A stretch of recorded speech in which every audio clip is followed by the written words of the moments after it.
At the Hale family dinner, my mother lifted her glass and said it like a blessing. Your sister has always been the provider.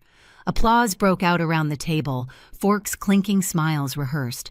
I sat there, the taste of overcooked salmon turning metallic in my mouth, and watched them toast a fantasy built on my credit score.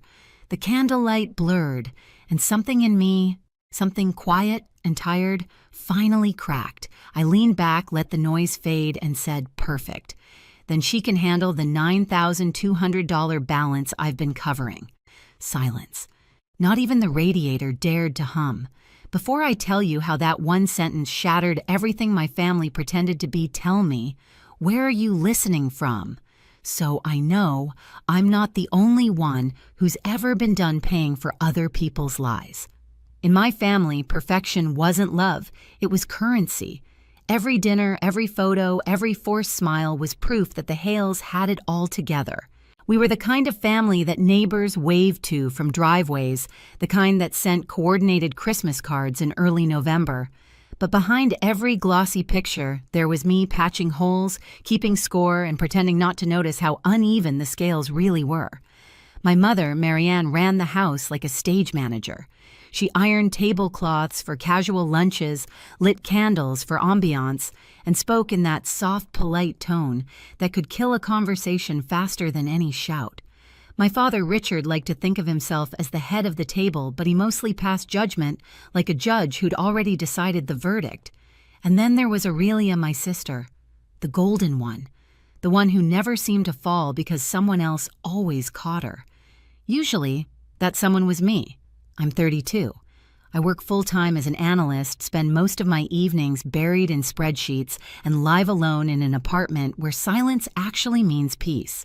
For years, I thought I could keep our family balanced if I just tried hard enough, if I smiled through the guilt trips and fixed what others broke. But I was wrong.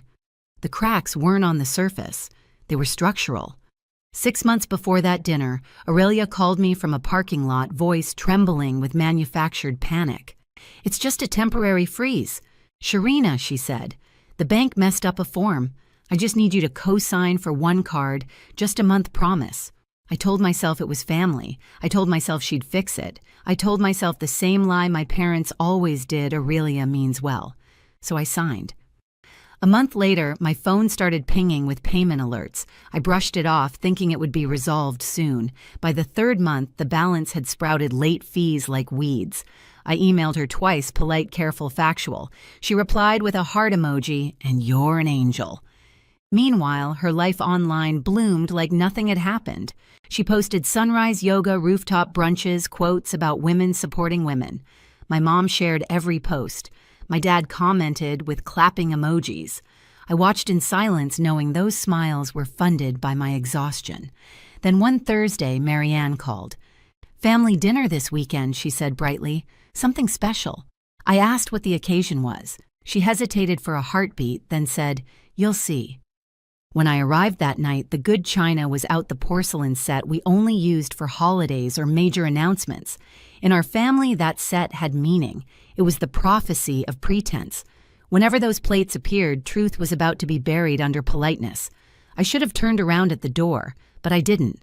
I took my seat at that shining table, unaware that the applause waiting for me wasn't celebration, it was a verdict. The night of the dinner, everything gleamed a little too perfectly. The tablecloth was starched flat. The silverware caught the candlelight like polished mirrors, and the air smelled faintly of roasted salmon and performance. Marianne hovered near the table, adjusting napkins that didn't need adjusting, humming a hymn under her breath like she was trying to calm herself, or maybe to signal that this was going to be one of those nights where we pretended to be happy.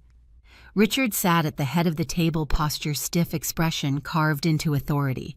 He cleared his throat before anyone spoke, the way he always did when he was about to make something sound official. Aurelia sat to his right, dressed like she was about to accept an award. Gold earrings, silk blouse, her hair shining just so. When she smiled, it was the kind that reached no further than her reflection in her wine glass. "Everyone ready?" My mother chirped, her tone too bright to be casual. "Let's begin." We passed the salad bowls and small talk around the table like props in a play. Aunt Beth complimented Aurelia's business venture, Uncle Frank asked about that exciting project she'd been leading. I sat there listening to the fiction grow legs. Aurelia spoke about networking, about brand partnerships, about helping women in tech find their voice. The words sounded impressive, hollow and expensive. Then Richard lifted his glass. The conversation stilled, as if on cue.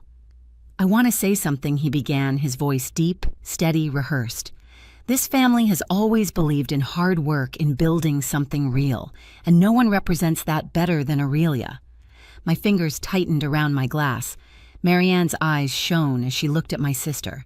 "Your sister has always been the provider," she said softly but loud enough for everyone to hear.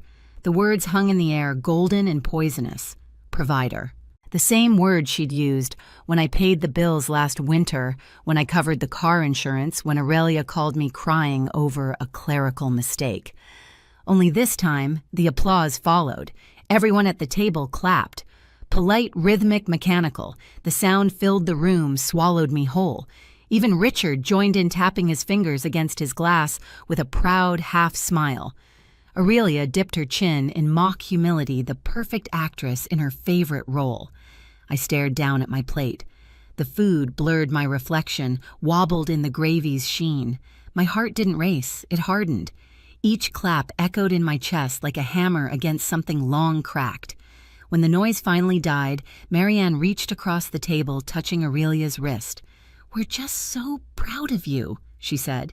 "You've carried this family." That was the moment something inside me snapped into perfect icy focus. I leaned back in my chair. My voice came out even quiet, controlled. "Perfect," I said. "Then she can handle the $9,200 balance I've been covering." Forks froze midair. Aurelia's head jerked up. What? I set my glass down gently. "The card I co-signed for you, the one you said was temporary." Color drained from her face. "You're exaggerating itemized payments, interest, and late fees," I interrupted. "All under my name."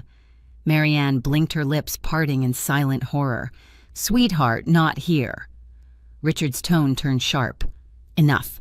But I didn't stop. I reached into my bag and placed a thick envelope in the center of the table. It landed with a dull thud that silenced the room. "Bills," I said. "Since you're the provider." Aurelia's jaw trembled. "You could have talked to me privately." "I did," I said. "Twice. You left me on red and flew to Cabo. For a heartbeat, nobody moved. The only sound was the faint tick of the grandfather clock in the hallway. Then Aurelia pushed back her chair, trying to laugh it off. "You're being dramatic." Maybe I said standing, but at least I'm being honest. Richard's face reddened. "You will not embarrass this family in front of everyone." I met his eyes. I didn't. I just stopped pretending. I turned and walked out, the envelope still sitting on the table like a loaded gun no one dared touch.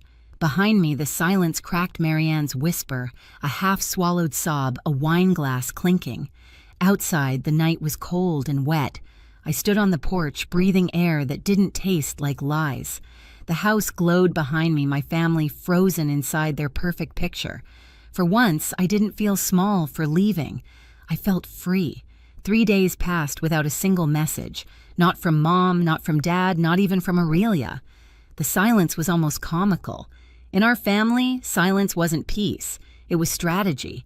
It meant they were regrouping, rewriting what had happened, assigning blame in whispered tones. I went to work, answered emails, paid bills, but the quiet trailed me like a fog. Every time my phone buzzed, I half expected an apology, half expected a demand. Instead, nothing.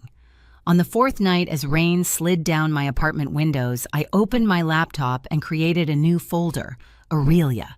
Statements. Inside, I dropped screenshots, bills, payment reminders, every receipt of every lie. I wasn't raging anymore. I was documenting. There's a difference. Rage burns fast. Proof lasts. When I clicked save, my hands didn't shake. They used to whenever I thought about disappointing my parents, about being the difficult one. But something about that dinner had burned out my need to be gentle. That's when the message came. "Mom, your father wants to talk. Come home tomorrow at 6. No please, no apology, just an order." The next evening, the house looked identical to the night I'd left it. The same good china on the table. The same candles, unlit but ready. Only this time there was no smell of dinner, just tension, heavy and unseasoned. Richard sat at the head again, arms crossed. Marianne hovered behind him, wringing her hands. Aurelia stood by the wall phone, clutched like a shield. "Sit," Richard said. His voice was calm, but it carried that familiar weight of judgment. I sat. He slid an envelope across the table. "This is to settle things," he said, like adults. Inside was a check for $9,200. I didn't touch it. "You're paying me off," Richard exhaled sharply. "We're closing a chapter. There's no need to drag this through the mud." Marianne jumped in, her voice trembling. "Sweetheart, you embarrassed your sister. You blindsided all of us. Let's just end this." I laughed quietly. "End what? The part where I carry her debt or the part where you pretend she's successful?" Aurelia flinched. "You didn't have to humiliate me in front of everyone." "You did that yourself," I said. Richard slammed his hand on the table. "Enough. We don't expose family in public." I met his eyes. "Then maybe you should stop hiding the truth in private." For a moment, no one breathed. The room seemed to shrink around us. Marianne reached forward, pushing the envelope closer. "Take it, Sharina. Please, let's move on." I folded the check, neatly slid it back toward her. "This isn't forgiveness," I said. "It's a receipt." Richard's shoulders sagged. Marianne's eyes glistened, but she said nothing. Aurelia stood frozen, like someone waiting for the director to call cut. I rose from my chair, steady. "I'm done being your cleanup crew. You wanted to call her the provider? Great. Let her start providing." I walked out. The air outside hit cold and clean. The porch light flicked on behind me, a reflex, one last attempt to guide me back. But I didn't look back. I drove home, opened my laptop again, and created a second folder, The Golden Daughter. This time it wasn't just about money. It was about truth, and I wasn't going to keep it private anymore. The first tremor didn't come from my family. It came from an unknown email. Subject: "Hi. I think your sister scammed me." It was late on a Tuesday. The city hummed outside, soft and indifferent. I clicked it open, half curious, half numb. The sender's name was Tessa Holbrook, and in a few sentences she detonated whatever piece I had left. "I found your name through a tagged photo. I think your sister Aurelia took money from me and 2 others. Can we talk?" Attached were photos of messages, receipts, invoices. At first it felt impossible, like reading fan fiction about my own disaster. But as I scrolled, the pattern became familiar. The same smooth tone, the same fake urgency, the same empty promises. My sister had spun her lies into a business model. That night I met Tessa at a cafe near my office. She looked young, hopeful, in the way that made her betrayal hurt more. Her hand shook around a chipped mug. "She told me she was launching She Ascend," Tessa said, "a mentorship platform for women in tech. She said if I helped her design the pitch deck, I'd get equity. I worked 3 months, no pay, no contract, then she ghosted us." I nodded slowly. "Did she ever mention investors?" "Yeah," Tessa said. "She said she had one. A family backer. That was you, wasn't it?" I didn't answer. I didn't have to. When I got home, I opened my laptop and added a new folder inside, The Golden Daughter. Subfolder Victims. By Friday, there were 5 names. Every woman had the same story, promises of partnership, unpaid work, and a disappearing act once the product failed to materialize. Aurelia hadn't just borrowed money, she'd borrowed identities, trust, reputations. Then, out of nowhere, Mason Clark, her ex, showed up at my door. He looked hollowed out. "She left this at my place," he said, holding a small external drive wrapped in a scarf. "I don't want it." When he left, I plugged it in. Inside were dozens of folders, screenshots, voice notes, transactions, bank statements. But one spreadsheet stopped me cold. Bridge loans, do not share. Each line had a name, an amount, and a note beside it. Mom, $5,000, pays quietly. Dad, $2,800, cover story, business investment. Ethan Ward, $12,000, naive folds if cornered.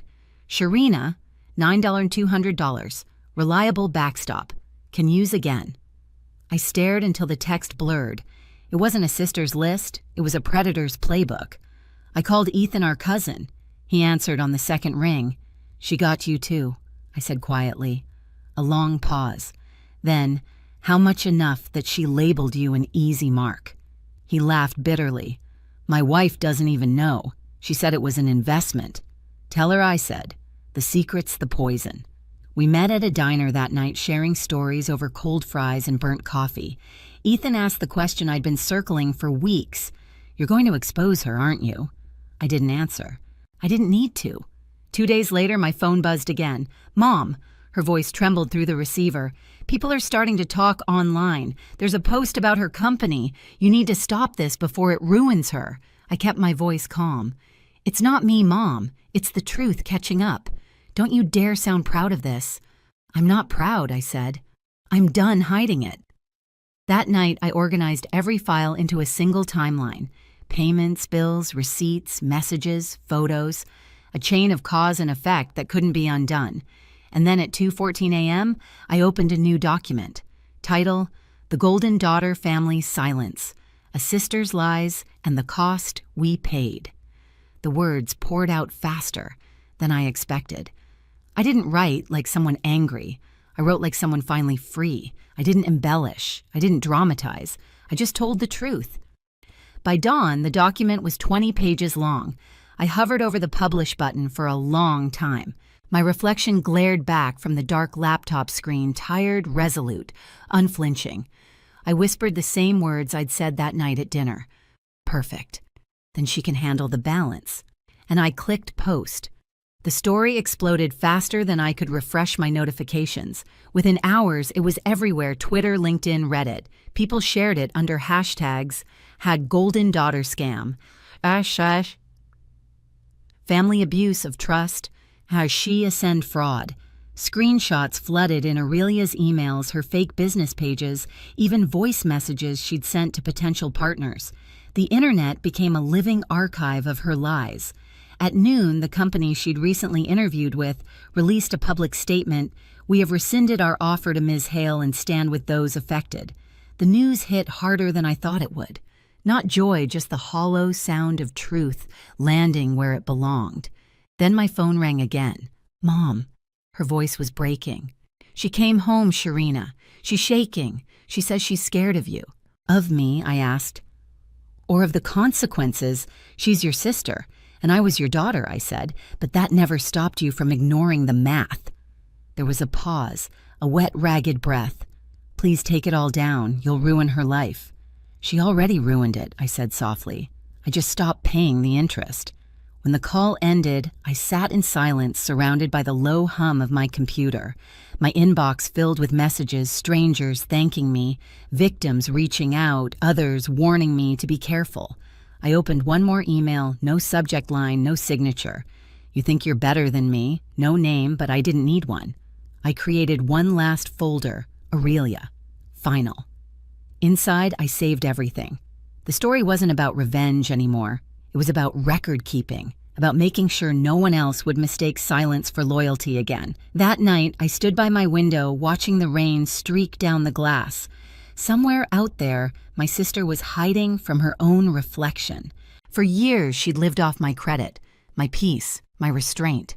Now she was bankrupt in all the ways that mattered. And for the first time in my life, I wasn't afraid to let her stay that way. By morning, my story had a life of its own. The internet had turned into a courtroom, and Aurelia was on trial. People dug through her posts, found old interviews, screenshots, photos from fake conferences. Her name trended for all the wrong reasons. The comments were brutal but honest. Every lie she'd told now had witnesses. I didn't celebrate. I watched, quietly, the same way I used to watch her be praised while I stayed in the background. Only this time, the spotlight was justice, not favoritism. At noon, I got another call from Mom. Her voice was shredded. She hasn't eaten in 2 days. She's terrified. Please, Sharina, it's enough. No, I said gently. It's true. You could have handled this privately. I tried privately. Remember? You all ignored me until it was public. Silence. Then faintly, we thought we were keeping the peace. No, Mom, I said. You were keeping the illusion. Later that day, my dad showed up at my apartment. No folder this time, no pretense. Just him, smaller than I remembered. He handed me an envelope, $15,000. To cover whatever she took, he said, "We just want this to end. I didn't open it. That's not what I need." He looked lost. Then what do you want? Accountability, I said. Just once, I want to hear you say she was wrong and that you helped her stay that way. He looked down at the floor, eyes wet. I thought I was protecting her. You were protecting the lie. He nodded slowly. Do what you need to do. When he left, the envelope sat untouched on the counter. I poured myself a glass of wine and opened my laptop. An email from my parents blinked at the top of my inbox. Subject: Family Matters. We're hurt by your decision to make this public. For now, it's best we end contact. Please respect our wishes. No apology, no truth. Just another cover letter for denial. I closed the laptop, leaned back, and let the quiet settle in. It didn't feel empty anymore. It felt earned. That night, I sat on my balcony with the city breathing below me, traffic lights, blinking sirens fading in the distance, the air carrying that faint smell of rain and smoke. My glass of wine was half finished, my heart strangely light. For the first time in my life, I wasn't bracing for the next apology I'd have to make. I opened my laptop one last time. On the desktop sat a single folder, Aurelia Final. I uploaded it to the cloud-encrypted Untouchable. Not to hurt her, just to keep the truth safe. People online would eventually move on. The headlines would fade, new scandals would take their place. But for me, this wasn't about noise. It was about finally living in silence that didn't demand my obedience. I looked out at the city lights, each one a small pulse of survival, and whispered, they called it betrayal. I call it boundaries. If you've ever had to choose truth over peace, you're not alone. Share your story in the comments and subscribe if you believe some families don't need secrets. They need witnesses.